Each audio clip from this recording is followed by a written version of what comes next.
여러분은 지금 무엇을 붙잡고 계신가요? 혹시 놓치면 안 될 것 같아서, 끝까지 지켜야만 할 것 같아서 손에 힘을 주고 꽉 움켜쥐고 있는 것이 있지 않으신가요?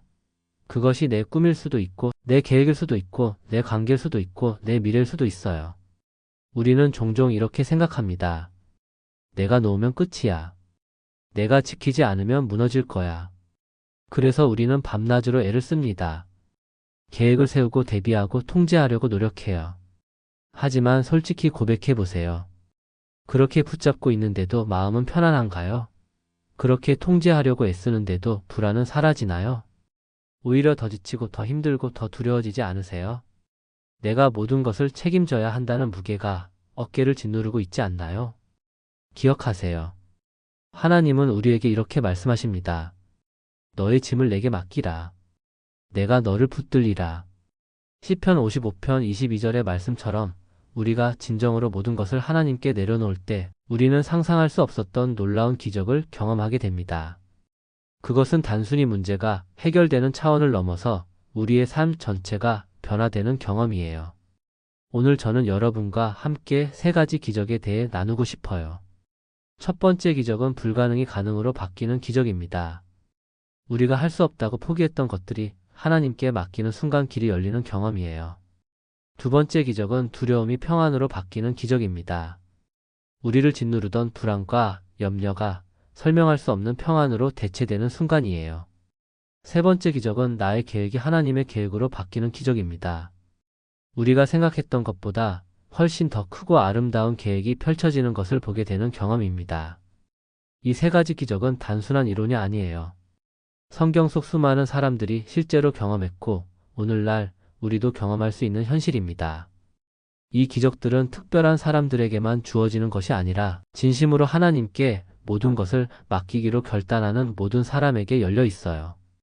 지금부터 함께 이 놀라운 여정을 시작해 보겠습니다. 마음을 열고 귀를 기울여 주세요. 어쩌면 오늘 여러분의 삶에 가장 필요했던 메시지를 듣게 될지도 모릅니다. 어쩌면 오늘 여러분이 그토록 붙잡고 있던 것을 내려놓고 진정한 자유를 경험하는 날이 될 수도 있어요. 준비되셨나요? 그럼 첫 번째 기적부터 함께 살펴보겠습니다. 하나님께 모든 것을 맡길 때 일어나는 첫 번째 기적은 불가능이 가능으로 바뀌는 것입니다. 우리는 살면서 수없이 많은 벽에 부딪혀요. 이건 안 돼, 이건 불가능해, 이건 내 능력 밖이야 라고 생각하는 순간들이 있습니다. 그래서 우리는 포기하거나 아니면 더 세게 밀어붙이려고 애를 써요. 하지만 벽은 여전히 벽이고 우리는 그 앞에서 좌절하고 맙니다. 그런데 놀라운 일이 일어나요. 우리가 우리의 힘으로 할 수 없다는 것을 인정하고 하나님께 그 상황을 완전히 맡기는 순간 그 벽에 문이 생기기 시작합니다. 우리가 보지 못했던 길이 열리고 우리가 상상하지 못했던 방법이 나타나요. 아브라함의 이야기를 기억하세요? 아브라함은 하나님의 부르심을 받은 사람이었어요. 하나님은 그에게 약속하셨습니다. 내 자손이 하늘의 별처럼 바닷가의 모래처럼 많아질 것이다. 얼마나 놀라운 약속인가요? 하지만 여기에는 한 가지 문제가 있었습니다. 아브라함과 사라는 이미 나이가 많았고 자녀가 없었어요. 사라는 임신할 수 없는 몸이었습니다. 시간이 흘렀어요. 1년, 2년, 5년, 10년. 약속은 이루어지지 않았습니다. 아브라함은 75세에 하나님의 부르심을 받았는데 80세가 되어도 90세가 되어도 자녀가 없었어요. 인간적으로 생각하면 완전히 불가능한 상황이었습니다. 아브라함은 어땠을까요? 그도 사람이었어요. 의심이 들었을 거예요. 하나님께서 정말 약속을 지키실까? 내 나이가 이미 이렇게 많은데? 심지어 그는 자신의 방법으로 해결하려고 했습니다. 하갈을 통해 이스마엘을 낳았어요. 하지만 그것은 하나님의 방법이 아니었습니다. 절망의 순간이었어요. 아브라함은 99세가 되었고 사라는 90세가 되었습니다. 의학적으로 생물학적으로 모든 면에서 불가능한 상황이었어요. 사라는 웃으며 말했습니다. 내가 늙었는데 어떻게 아기를 가질 수 있겠어요? 그것은 비웃음이 아니라 너무나 불가능해 보였기 때문에 나온 반응이었습니다. 그런데 놀라운 일이 일어나요. 하나님께서 다시 한번 약속을 확인하십니다. 내년 이맘때에 내게 아들이 있을 것이다. 그리고 정확히 그 약속대로 사라는 임신했고 이삭을 낳았습니다. 90세의 여인이 의학적으로 불가능한 상황에서 아이를 낳은 거예요. 창세기 21장 1절과 2절은 이렇게 기록합니다. 여호와께서 말씀하신 대로 사라를 돌보셨고 여호와께서 말씀하신 대로 사라에게 행하셨으므로 사라가 임신하고 하나님이 말씀하신 시기에 늙은 아브라함에게 아들을 낳으니 이것이 바로 첫 번째 기적이에요. 불가능이 가능으로 바뀌는 기적입니다. 아브라함과 사라는 자신들의 힘으로 할 수 없다는 것을 완전히 인정했어요. 그들은 모든 것을 하나님께 맡겼습니다. 그리고 하나님은 그들이 상상할 수 없었던 방식으로 약속을 이루셨어요. 여기서 중요한 교훈이 있어요. 하나님은 우리가 할 수 있는 것을 하라고 부르시지 않습니다. 하나님은 우리가 할 수 없는 것을 하라고 부르시고 당신이 그것을 이루십니다. 우리의 불가능은 하나님의 가능성을 드러내는 무대가 되는 거예요. 이것은 마치 어떤 것과 같을까요? 항아리를 생각해 보세요. 항아리가 물을 담으려면 먼저 비어 있어야 합니다. 이미 흙으로 가득 찬 항아리는 물을 담을 수 없어요. 우리도 마찬가지예요. 우리의 방법, 우리의 계획, 우리의 힘으로 가득 차 있으면 하나님의 능력이 들어올 공간이 없습니다. 우리가 나는 할 수 없어요. 하나님, 당신이 해주세요 라고 고백하며 우리 자신을 비울 때 하나님의 능력이 우리를 채우기 시작해요. 또 다른 사례를 보겠습니다. 모세 이야기입니다. 모세는 애굽의 왕자로 자랐어요. 그는 교육받은 사람이었고 능력 있는 사람이었습니다. 어느 날 그는 자기 민족인 히브리 사람들이 고통받는 것을 보고 자신의 힘으로 그들을 구하려고 했어요. 애굽 사람 하나를 죽이고 모래에 묻었습니다. 하지만 그 일은 들통났고 모세는 도망쳐야 했어요. 40년이 흘렀습니다. 모세는 이제 광야에서 양을 치는 목자가 되었어요. 한때 왕자였던 사람이 이제는 아무도 알아주지 않는 광야에서 평범한 삶을 살고 있었습니다. 그는 자신의 과거를 회상하며 생각했을 거예요. 내가 한때는 이스라엘을 구하려고 했었는데 이제는 그런 꿈도 불가능해. 그런데 하나님께서 그를 부르셨어요. 불붙은 떨기나무 가운데서 하나님은 모세에게 말씀하셨습니다. 내가 너를 바로에게 보내어 내 백성 이스라엘 자손을 애굽에서 인도하여 내게 하리라. 모세의 반응은 어땠을까요? 그는 거절했어요. 나는 누구이기에 바로에게 가며 이스라엘 자손을 애굽에서 인도하여 내리까? 그는 자신이 할 수 없다는 것을 잘 알고 있었어요. 그는 과거에 자신의 힘으로 시도했다가 실패했던 경험이 있었습니다. 그는 말을 더듬었고 자신감도 없었어요. 제발 다른 사람을 보내주세요 라고 간청했습니다. 이것은 절망이 아니었어요. 오히려 이것은 자기인식이었습니다. 모세는 자신의 한계를 정확히 알고 있었어요. 그리고 바로 그 지점에서 하나님께서 일하기 시작하셨습니다. 하나님은 모세에게 말씀하셨어요. 내가 반드시 너와 함께 있으리라. 이것이 핵심이에요. 하나님은 모세의 능력을 묻지 않으셨습니다. 하나님은 당신이 함께 하시겠다고 약속하셨어요. 그리고 우리가 아는 대로 모세는 이스라엘을 이끌어 애굽에서 나왔습니다. 홍해가 갈라졌고 광야에서 만나가 내렸고 반석에서 물이 나왔어요. 모세가 한 것이 아닙니다. 하나님께서 하신 거예요. 모세는 단지 하나님께 순종하고 하나님의 능력이 일하도록 자신을 내어드렸을 뿐입니다. 출애굽기 14장 13절과 14절에서 모세는 백성들에게 이렇게 말합니다. 너희는 두려워하지 말고 가만히 서서 여호와께서 오늘 너희를 위하여 행하시는 구원을 보라. 여호와께서 너희를 위하여 싸우시리니 너희는 가만히 있을지니라. 이것이 바로 불가능이 가능으로 바뀌는 비결이에요. 가만히 있으라. 우리가 애쓰는 것을 멈추고 하나님께서 일하시도록 공간을 드리는 것입니다. 또 다른 비유를 들어볼게요. 씨앗을 생각해 보세요. 농부가 씨앗을 땅에 심습니다. 그리고 나서 농부가 할 수 있는 일은 무엇인가요? 물을 주고 잡초를 제거하고 기다리는 것뿐이에요. 농부가 씨앗을 억지로 당겨서 빨리 자라게 할 수 없어요. 성장은 씨앗 안에 있는 생명력과 하나님께서 주시는 햇빛과 비로 이루어집니다. 우리의 불가능한 상황도 마찬가지예요. 우리가 할 수 있는 것은 순종하고 믿고 기다리는 것입니다. 그리고 하나님께서 당신의 때에 당신의 방법으로 역사하십니다. 우리가 통제를 놓고 하나님께 맡길 때 불가능은 가능으로 바뀌기 시작해요. 여러분께 질문하고 싶어요. 지금 여러분의 삶에 불가능해 보이는 것이 있나요? 아무리 노력해도 안 되는 것이 있나요? 혹시 이건 안 되라고 포기하려는 상황이 있지 않으세요? 그것이 건강 문제일 수도 있고, 경제 문제일 수도 있고, 관계의 문제일 수도 있고, 진로의 문제일 수도 있어요. 혹시 그것을 해결하려고 너무 애쓰고 있지는 않으세요? 혹시 그것을 통제하려고 밤낮으로 걱정하고 있지는 않나요? 혹시 내가 해결해야 해라는 무게에 짓눌려 있지는 않으신가요? 기억하세요. 하나님은 우리의 불가능을 기다리고 계십니다. 우리가 나는 할 수 없습니다 라고 고백하는 그 순간 하나님은 그래, 이제 내가 하겠다라고 말씀하세요. 현대를 살아가는 우리의 상황으로 적용해 볼까요?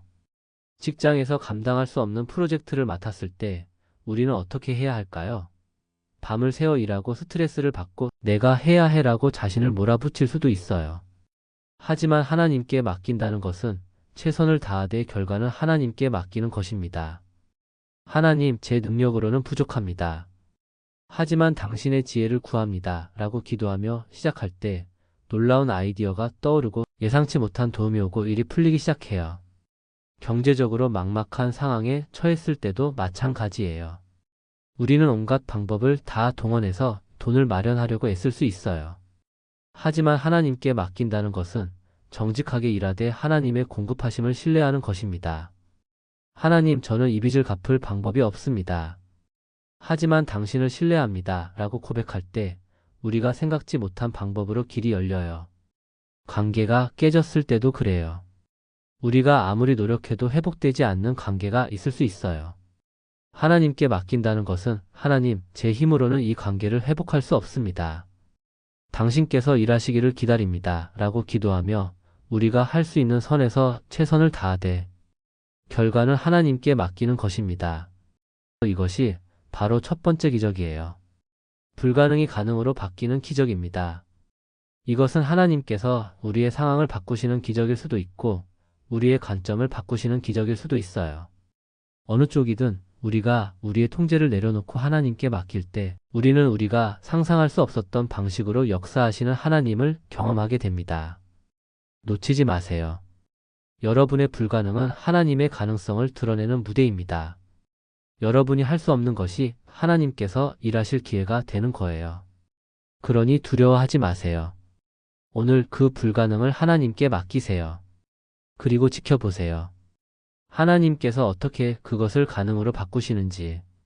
하나님께 모든 것을 맡길 때 일어나는 두 번째 기적은 두려움이 평안으로 바뀌는 것입니다. 우리는 두려움의 시대를 살고 있어요. 미래에 대한 두려움, 실패에 대한 두려움, 거절당할 두려움, 잃을 것에 대한 두려움. 이런 두려움들이 우리를 밤낮으로 괴롭힙니다. 그래서 우리는 불안해요. 잠을 제대로 못 자고 마음이 편하지 않고 항상 긴장 상태에 있습니다.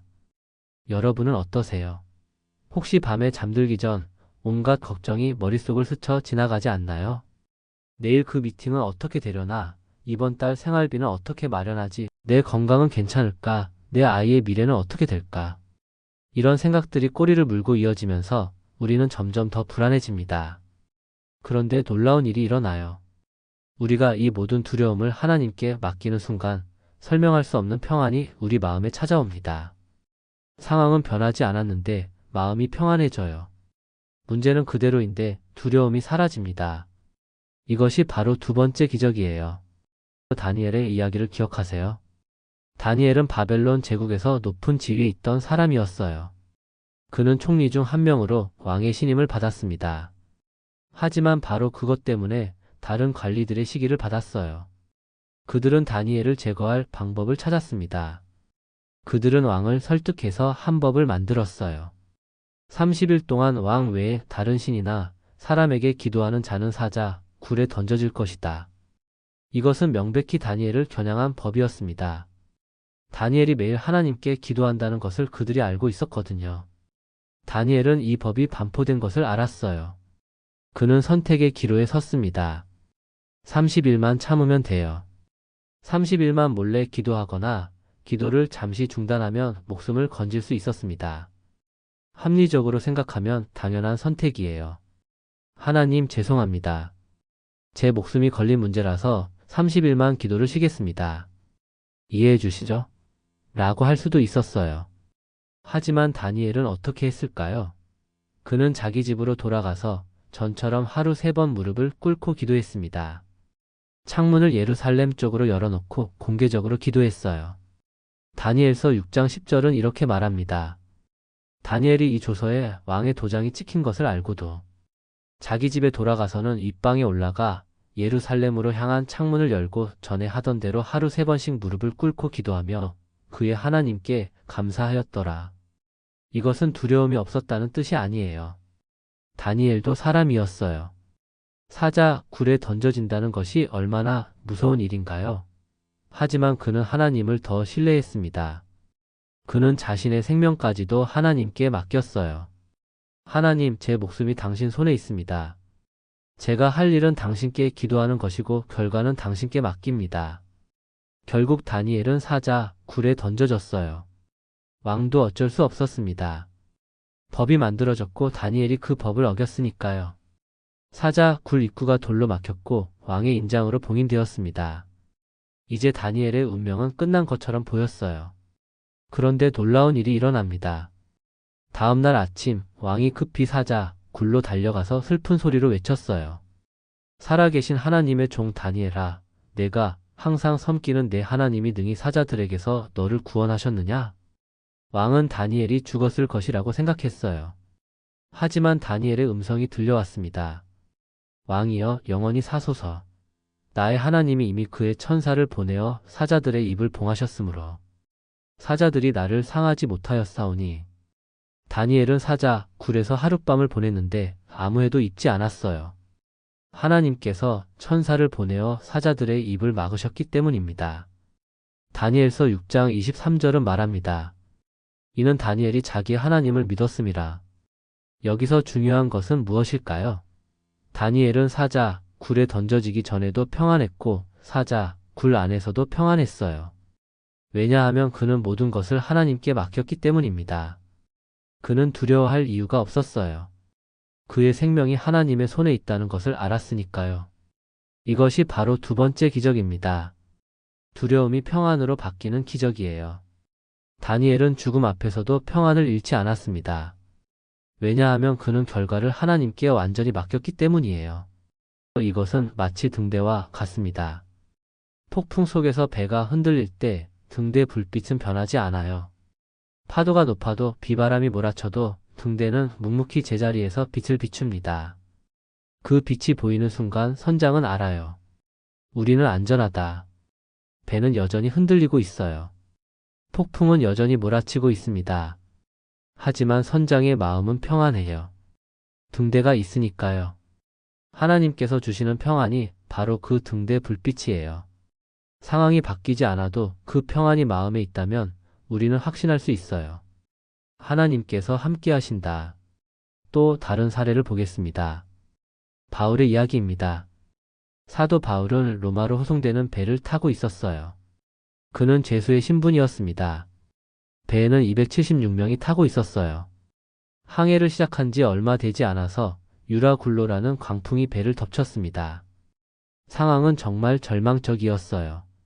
폭풍은 며칠 동안 계속되었고 배는 파도에 이리저리 떠밀렸습니다. 사람들은 배가 무거워서 침몰할까 봐 짐을 바다에 던졌어요.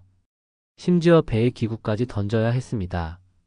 사도행전 27장 20절은 이렇게 기록합니다. 여러 날 동안 해도 별도 보이지 아니하고 큰 풍랑이 그대로 있음에 구원의 희망마저 없어졌더라. 276명 모두가 절망했어요. 우리는 이제 죽었어. 살아남을 방법이 없어. 공포가 배 안을 가득 채웠습니다.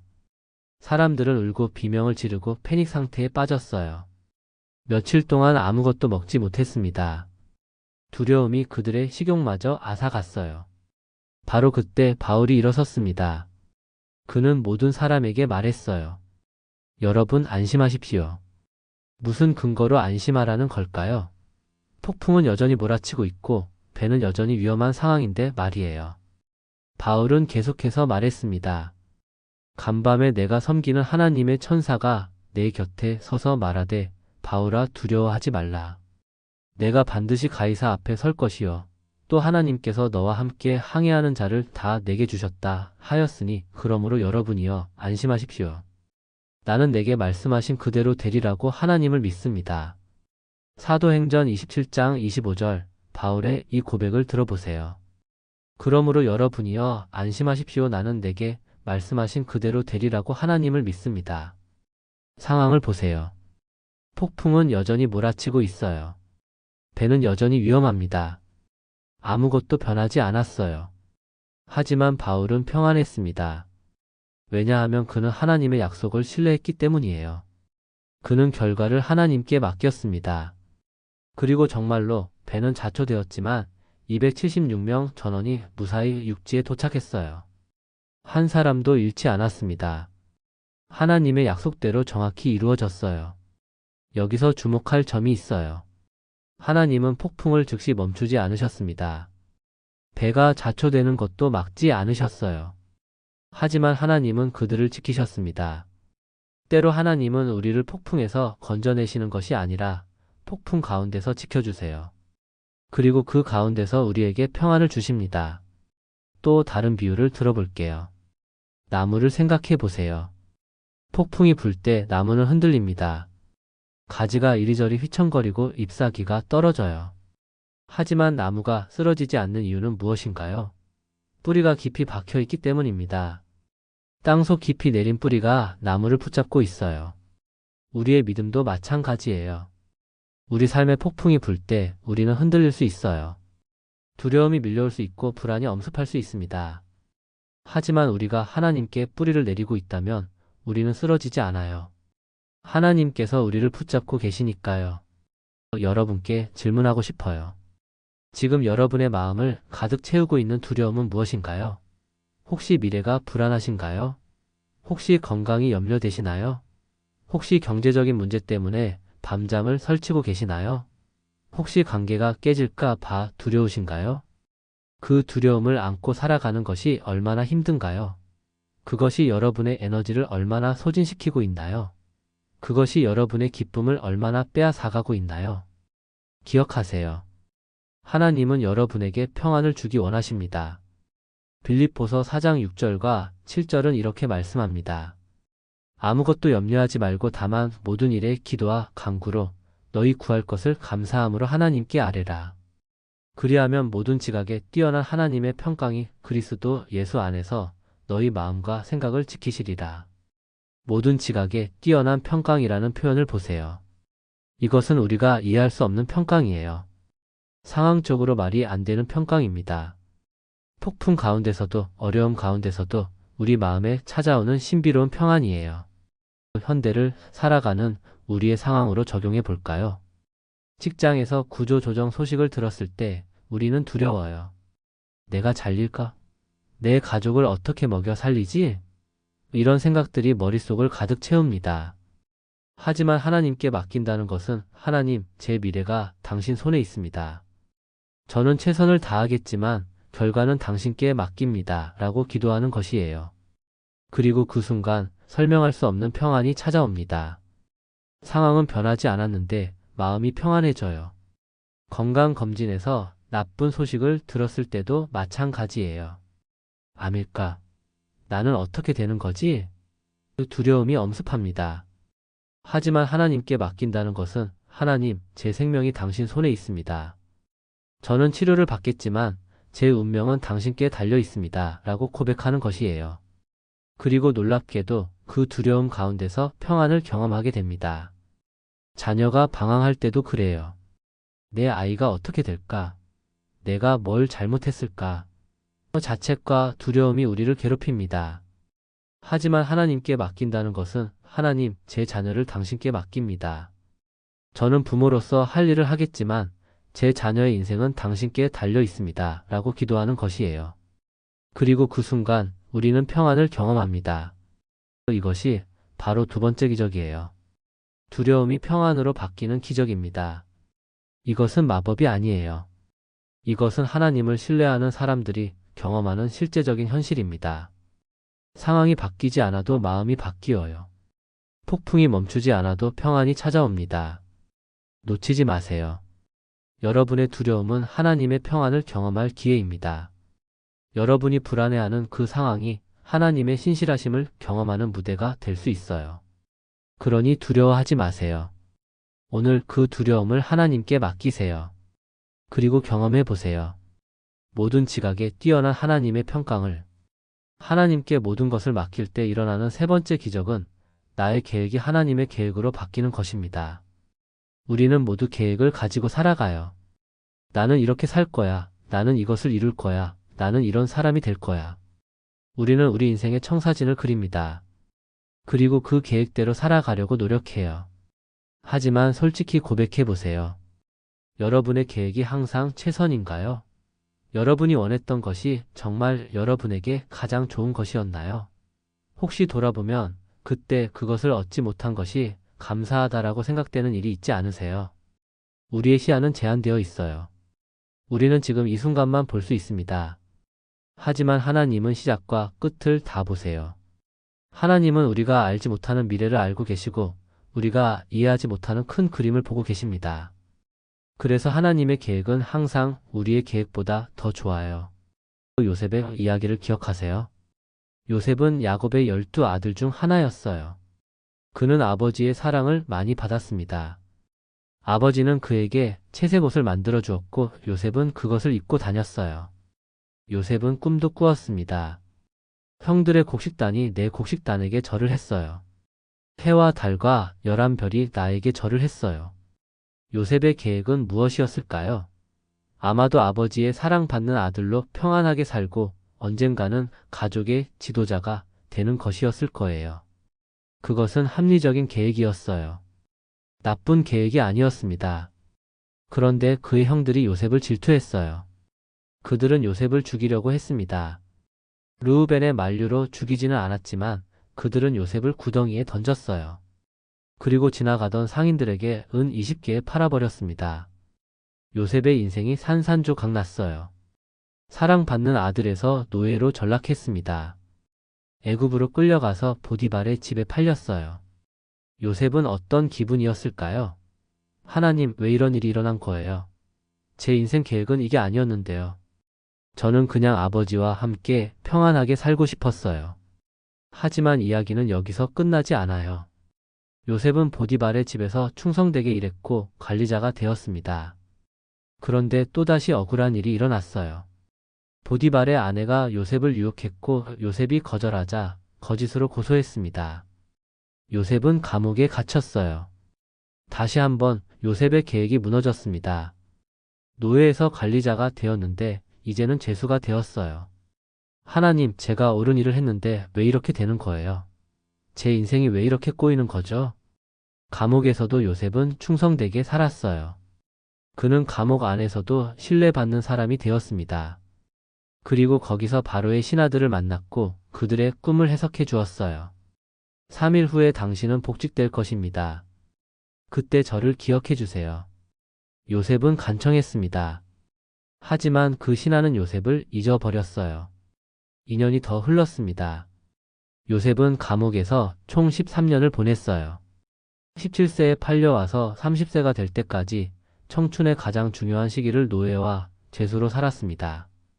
요셉은 절망했을까요? 분명히 힘들었을 거예요. 이게 내 인생인가? 이렇게 끝나는 건가? 하지만 요셉은 하나님을 신뢰했습니다. 자기 계획을 포기하고 하나님께 맡겼어요. 그런데 놀라운 일이 일어나요. 바로가 꿈을 꾸었는데 아무도 해석하지 못했어요. 그때 신하가 요셉을 기억했습니다. 요셉이 바로 앞에 불려갔고 꿈을 해석했어요. 7년의 풍년과 7년의 흉년이 올 것입니다. 지혜로운 사람을 세워서 준비하십시오.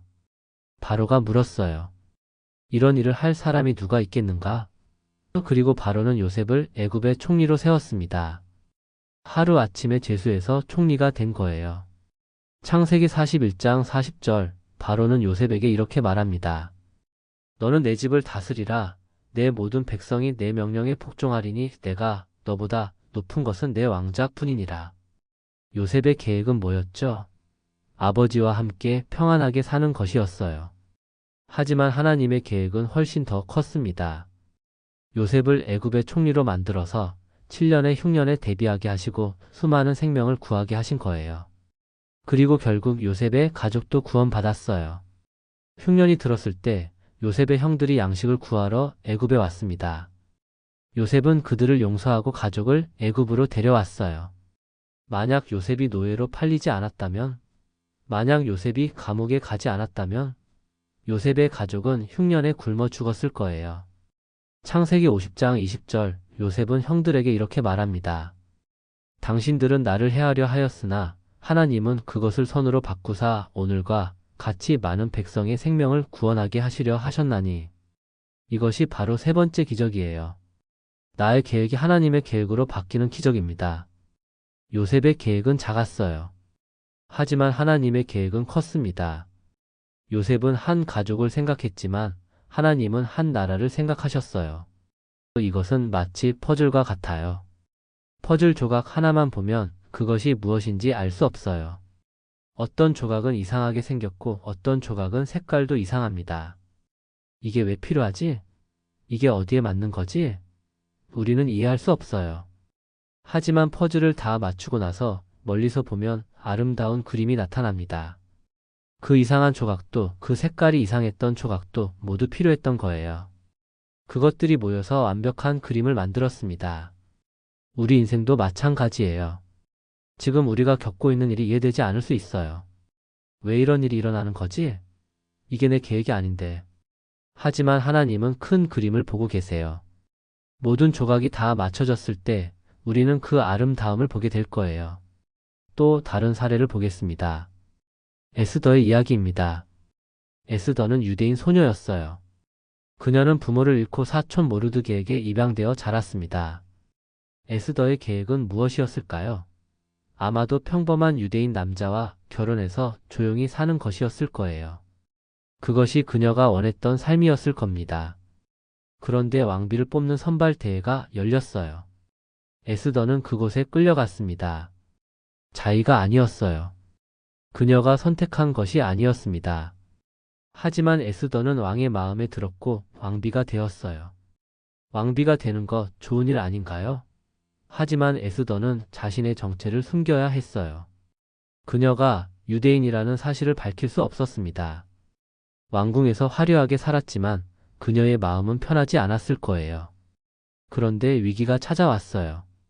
하만이라는 악한 신하가 모든 유대인을 죽이려는 계획을 세웠습니다. 왕의 조서가 내려갔어요. 특정한 날에 모든 유대인을 죽여라. 에스더의 민족 전체가 멸절 위기에 처했습니다. 모르드게가 에스더에게 메시지를 보냈어요. 왕에게 가서 우리 민족을 위해 간청하라. 하지만 그것은 목숨을 거는 일이었어요. 왕이 부르지 않았는데 왕 앞에 나가면 죽을 수 있었습니다. 왕이 그물을 내밀어야만 살 수 있었어요. 에스더는 두려웠어요. 나도 죽을 수 있어요. 나를 다른 왕비처럼 버릴 수도 있어요. 하지만 모르드게는 에스더에게 이렇게 말했습니다. 에스더서 4장 14절 이때에 내가 만일 잠잠하여 말이 없으면 유대인은 다른 데로부터 노임과 구원을 얻으려니와 너와 내 아버지 집은 멸망하리라. 내가 왕후의 자리를 얻은 것이 이때를 위함이 아닌지 누가 알겠느냐. 이때를 위함이 아닌지 누가 알겠느냐. 이 말씀을 들어보세요. 에스더가 왕비가 된 것은 우연이 아니었어요. 그녀의 계획이 아니었지만 하나님의 계획이었습니다. 하나님은 에스더를 바로 이 순간을 위해 왕비로 세우신 거예요. 에스더는 결단했어요. 죽으면 죽으리 있다. 그녀는 금식하고 기도한 후 왕 앞에 나갔습니다. 왕은 그물을 내밀었고 에스더의 간청을 들었어요. 결국 하만의 음모가 밝혀졌고 유대인들은 구원받았습니다. 에스더의 계획은 뭐였죠? 평범하게 사는 것이었어요. 하지만 하나님의 계획은 훨씬 더 컸습니다. 에스더를 통해 한 민족 전체를 구원하시는 것이었어요. 또 다른 비유를 들어볼게요. 강을 생각해 보세요. 강물은 곱게 흐르지 않아요. 이리저리 굽이쳐 흐릅니다. 때로는 큰 바위를 만나 방향을 바꾸고 때로는 계곡을 만나 떨어지기도 해요. 물줄기만 보면 비효율적으로 보입니다. 왜 곧장 가지 않고 이렇게 빙빙 도는 거지? 하지만 하늘에서 내려다보면 그 강의 모든 굽이가 다 의미가 있어요. 강이 굽이치는 곳에 비옥한 평야가 생기고 강이 떨어지는 곳에 아름다운 폭포가 생깁니다. 강의 모든 구비가 다 필요했던 거예요. 우리 인생도 마찬가지예요. 지금은 왜 이 길로 가는지 이해되지 않을 수 있어요. 왜 이렇게 돌아가는 거지? 왜 이런 어려움을 겪어야 하지? 하지만 하나님은 하늘에서 보고 계세요. 모든 구비가 다 의미가 있고 모든 우회로가 다 필요합니다. 여러분께 질문하고 싶어요. 지금 여러분의 계획이 무너지고 있나요? 혹시 이건 내가 원했던 게 아닌데라고 생각하고 계시나요? 혹시 왜 내 인생이 이렇게 꼬이는 거지? 라고 좌절하고 계시나요? 혹시 지금 겪고 있는 일이 여러분의 계획과 전혀 다른가요? 혹시 하나님, 이건 제 계획이 아니었어요 라고 말하고 싶으신가요? 기억하세요. 여러분의 계획이 무너지는 것은 끝이 아니에요. 오히려 그것은 하나님의 더 큰 계획이 시작되는 신호일 수 있습니다. 우리가 우리의 계획을 내려놓을 때 하나님의 계획이 펼쳐지기 시작해요. 잠언 16장 9절은 이렇게 말씀합니다. 사람이 마음으로 자기의 길을 계획할지라도 그의 걸음을 인도하시는 이는 여호와시니라. 우리는 계획하지만 하나님께서 인도하세요. 그리고 하나님의 인도하심은 항상 우리의 계획보다 더 좋습니다. 예레미야 29장 11절도 기억하세요. 여호와의 말씀이니라. 너희를 향한 나의 생각을 내가 아나니 평안이요 재앙이 아니니라. 너희에게 미래와 희망을 주는 것이니라. 하나님은 우리를 향한 계획을 가지고 계세요. 그리고 그 계획은 항상 좋은 계획입니다. 현대를 살아가는 우리의 상황으로 적용해 볼까요? 대학 입시에서 원하는 학교에 떨어졌을 때 우리는 절망해요. 내 인생 계획이 다 무너졌어. 이제 어떻게 하지? 하지만 하나님께 맡긴다는 것은 하나님, 제 계획은 이게 아니었지만 당신의 계획을 신뢰합니다. 라고 고백하는 것이에요. 그리고 몇 년 후 돌아보면 그 학교에 떨어진 것이 오히려 축복이었다는 것을 깨닫게 됩니다. 다른 학교에서 더 좋은 교수님을 만나고 더 좋은 친구들을 만나고 더 맞는 길을 발견하게 되거든요. 직장에서 승진에 탈락했을 때도 마찬가지예요. 내가 이렇게 열심히 일했는데 왜 나를 뽑지 않는 거지? 분하고 억울해요. 하지만 하나님께 맡긴다는 것은 하나님, 제 계획은 달랐지만 당신이 더 좋은 길을 예비하고 계신다고 믿습니다. 라고 기도하는 것이에요. 그리고 시간이 지나면 그 자리에 가지 않은 것이 감사하다는 것을 알게 됩니다.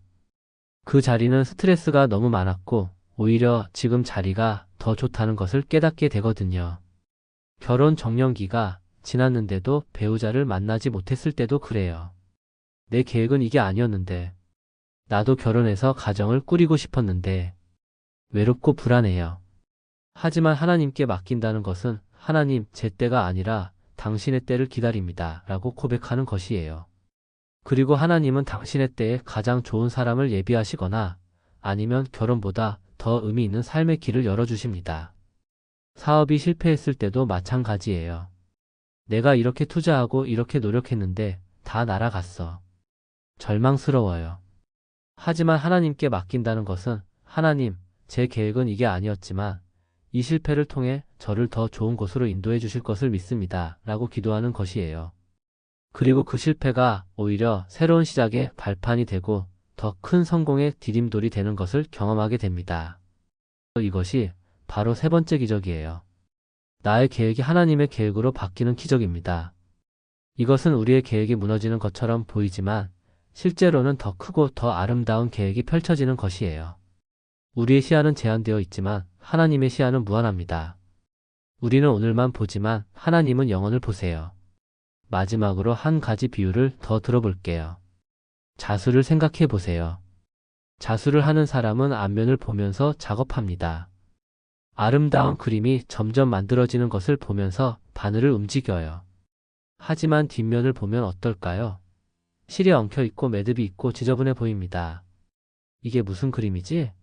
이게 뭐가 아름답다는 거지? 뒷면만 보면 이해할 수 없어요. 우리는 지금 자수의 뒷면을 보고 있어요. 실이 엉켜있는 것처럼 보이고 매듭만 보이고 아무 의미가 없어 보입니다. 하나님, 이게 무슨 계획인가요? 이게 어떻게 좋은 거예요? 우리는 이해할 수 없어요.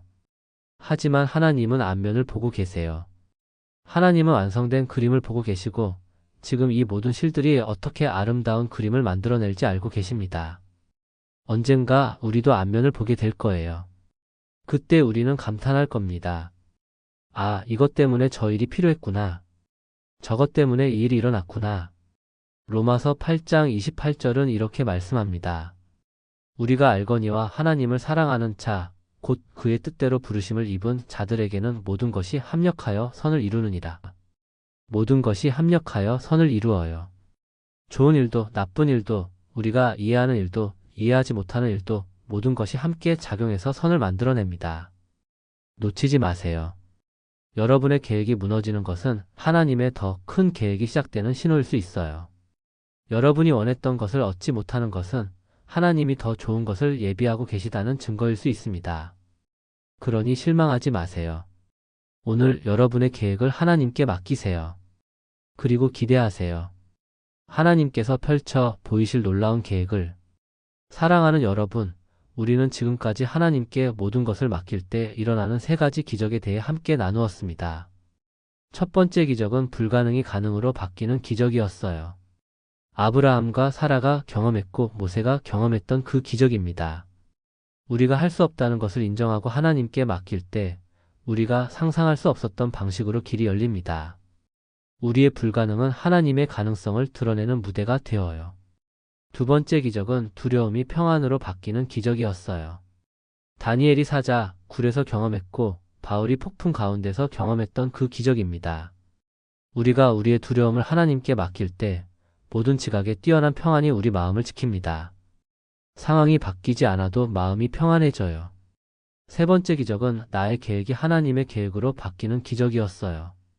요셉이 경험했고 에스더가 경험했던 그 기적입니다. 우리의 계획이 무너지는 것처럼 보여도 실제로는 하나님의 더 크고 더 아름다운 계획이 펼쳐지고 있습니다. 우리의 시야는 제한되어 있지만 하나님은 큰 그림을 보고 계세요. 각 신호를 한 줄로 정리하면 이렇습니다. 불가능이 가능으로 나는 할 수 없지만 하나님은 하실 수 있다. 두려움이 평안으로 상황은 변하지 않아도 내 마음은 평안하다. 나의 계획이 하나님의 계획으로 내 계획은 작지만 하나님의 계획은 크다. 이제 여러분께 질문하고 싶어요.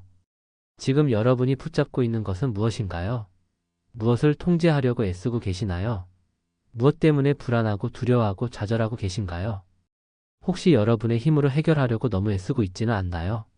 혹시 여러분의 계획을 너무 꽉 붙잡고 있지는 않나요? 혹시 하나님께 맡기는 것이 두렵지는 않으세요?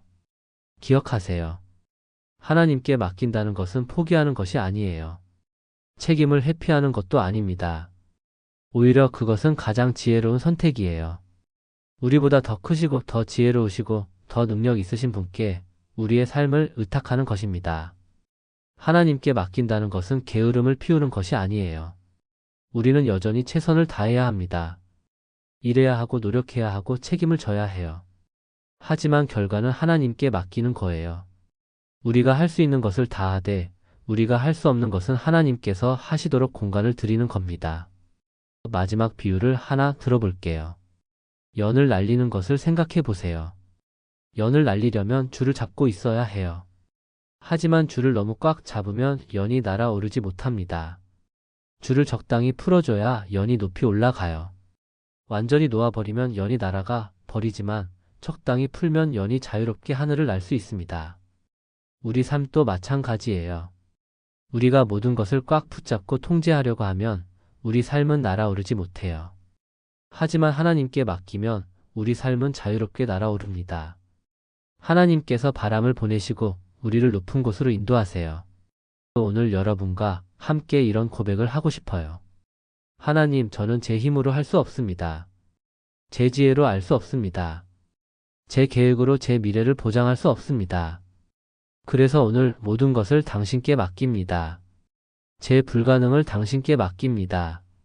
제가 할 수 없는 일을 당신께서 가능하게 하여 주세요. 제 두려움을 당신께 맡깁니다. 제 마음의 불안과 염려를 당신의 평안으로 채워주세요. 제 계획을 당신께 맡깁니다. 제 작은 계획을 내려놓고 당신의 큰 계획을 따르겠습니다. 하나님, 제 삶의 주인은 제가 아니라 당신이십니다.